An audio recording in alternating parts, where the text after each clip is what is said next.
يقدر يفوز بالمباراه ويقدر يتقدم.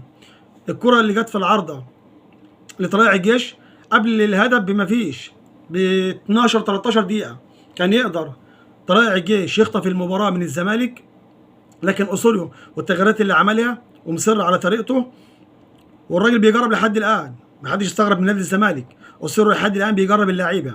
الراجل جاي في ظروف صعبه جدا جدا جدا، مدرب كبير، السي في بتاعه كبير، لازم نستحمله وكله يقف في ظهره بسبب المشاكل اللي حاصله في النادي لحد الان. محدش عارف رئيس النادي موجود او مش موجود، حاضر او مش حاضر. يعني نادي الزمالك بيلعب حاليا مجلس اداره ما تعرفش مؤقت او اساسي او منتخب، ما حدش فاهم اي حاجه. رئيس النادي موجود منتخب او مش منتخب او معزول، ما حدش فاهم اي حاجه برضه لحد الان. الراجل لسه القضيه ما خلصتش بتاعته انه معزول او مش معزول. ويطلع النهارده الخبر الجديد اللي هو بحبسه 3 شهور وغرامه 10000 جنيه.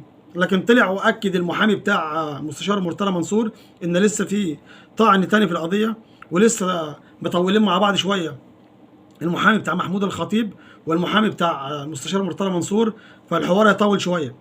وبتكلم بالاخص النهارده في الاستديو التحليل لمباراه الزمالك وطلائع الجيش، بقول لفاروق جعفر الناس اللي بتتكلم على فاروق جعفر بيقولوا فاروق جعفر واحد من ابناء النادي.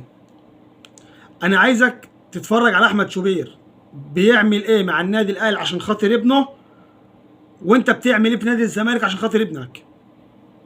انت راجل طريقه كلامك اللي انت بتتكلم في الاستديو التحليلي انت بتهد في النادي وبتهد في ابنك قبل النادي.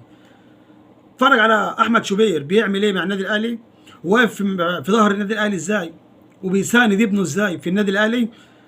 الراجل بيدافع عن الاهلي في اي ظروف. الاهلي كسبان متعادل خسران ده حقه، الراجل اهلاوي وده حقه انه يدافع عن ابنه ويدافع عن النادي الاهلي. راجل لعب في النادي الاهلي ده حقه. انا بقول لمحمود